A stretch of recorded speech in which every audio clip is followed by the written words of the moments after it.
Olá, sejam bem-vindos ao seu canal Rede Previdência para as notícias previdenciárias dessa sexta-feira, 17 de setembro, sob a direção geral do Dr. Ricardo Souza e trabalhos técnicos de Ícaro Moreira. Eu, Ney Araújo, trago para vocês as notícias desta sexta-feira. Benefícios pagos a pessoas mortas e fictícias. INSS revisa 200 mil auxílios-doença. Aposentadoria negada por faltar recolhimentos. Pensão por morte e prazo prescricional. Auxílio-doença e aposentadoria por invalidez e pedidos de indenização. Faço agora aquele convite. Você ainda não é inscrito no canal Rede Previdência? Inscreva-se, ative o sininho, compartilhe e curta mais de 1000 vídeos à sua disposição sobre previdência em geral. Em 2020, o INSS concedeu 1 milhão de auxílios-doença, isso sem passar por perícia médica. Eis que, com a pandemia, as agências da Previdência Social tiveram que fechar. E esses benefícios foram concedidos com o valor de um salário mínimo, independentemente do valor que o segurado tivesse direito. Isso porque foi comprometido o INSS a fazer a complementação necessária a que tem direito o segurado. Mas, até agora, de 1 milhão de benefícios concedidos nesta modalidade, 200 mil ainda estão no aguardo desta revisão. Situação aflitiva é vivida por segurados que, ao darem entrada no pedido de aposentadoria ou de um outro benefício, é constatado que não houve o número de contribuições. Ou seja, o empregado teve descontado do seu salário, mas o empregador não repassou a Previdência Social. Nesse caso, ele deverá fazer prova de que havia o vínculo e de que houve o desconto. Por isso mesmo, não se deve descartar os recibos de pagamentos, para que, numa situação dessa, possa-se fazer essa comprovação. O empregado pode se socorrer tanto dos recibos de pagamentos, como se houver tido depósitos do FGTS, pode pegar o extrato analítico do FGTS. Se havia depósito em conta bancária, também poderá pedir o extrato da conta bancária. Por quê? Se não for efetuado a prova do valor que era recebido, ficar comprovado apenas o vínculo, o INSS fará o lançamento como se o salário fosse apenas de um salário mínimo. É evidente que isso lhe trará prejuízo se você tinha remuneração superior a um salário mínimo. Isso ocorre tanto em empresas como também até no serviço público, em que aquelas pessoas, por exemplo, exercem cargos comissionados e os seus recolhimentos são direcionados ao regime geral de previdência social para os benefícios concedidos e pagos pelo INSS.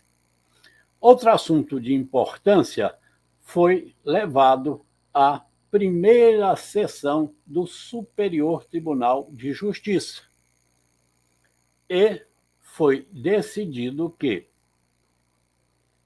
A pensão por morte, que tiver a negativa da administração, o segurado, ou o dependente, melhor dizendo, tem o prazo prescricional de 5 anos para recorrer à justiça. Se o pedido não chegou a ser efetuado administrativamente, aí sim, não há prazo prescricional.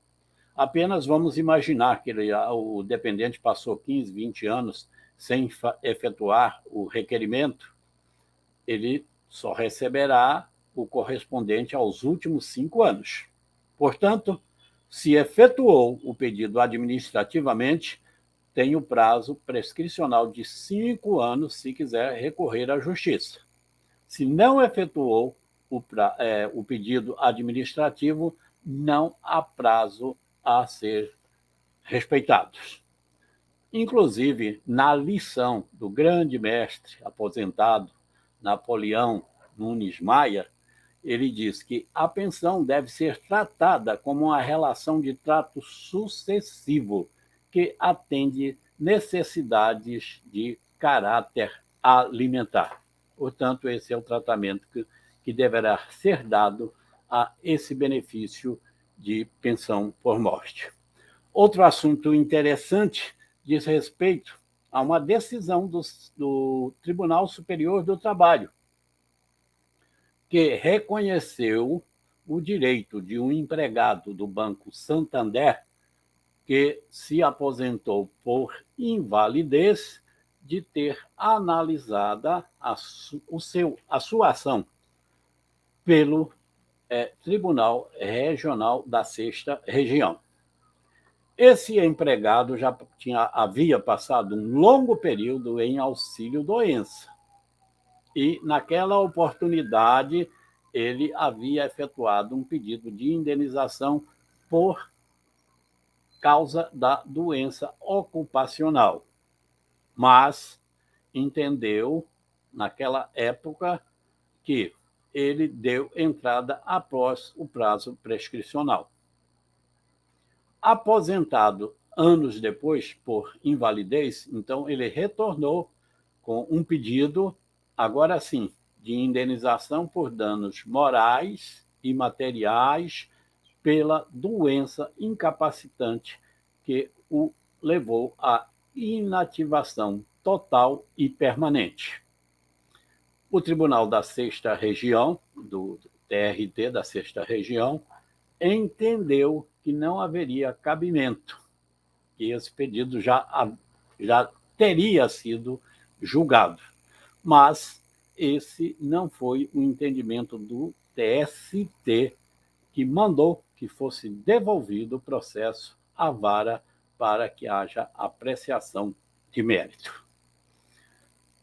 Outro assunto relevante diz respeito a benefícios pagos pelo INSS a pessoas já falecidas ou mesmo a pessoas fictícias. E isso ocorreu esta semana aqui em Pernambuco, nas cidades de Água Bela, Garanhuns, Caruaru e até mesmo Recife, e também em outros estados. Essa quadrilha estava fraudando os benefícios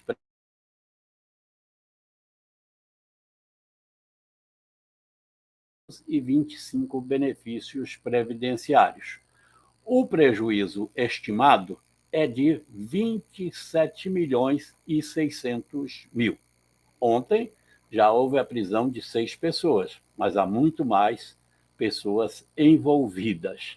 A quadrilha era organizada, segundo divulgou a Polícia Federal. Os líderes eram os fraudadores. Após vinham os falsificadores dos documentos para os recebimentos indevidos. Depois vinha os chamados idosos de aluguel, que eram aqueles que efetuavam os recebimentos. E havia também os distribuidores que compravam e vendiam os cartões fraudados. Portanto, esse é mais um capítulo desse número imenso de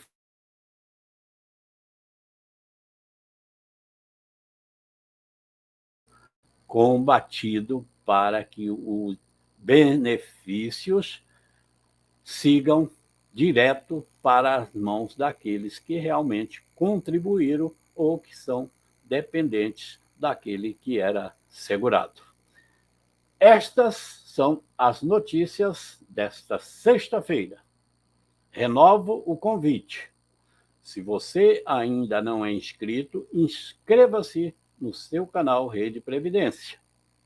Ative o sininho, compartilhe e curta mais de 1000 vídeos à sua disposição. E não se esqueça, na próxima quarta-feira teremos mais um programa às 19 horas do Ao Vivo Doutor, com 2 renomados profissionais do direito previdenciário.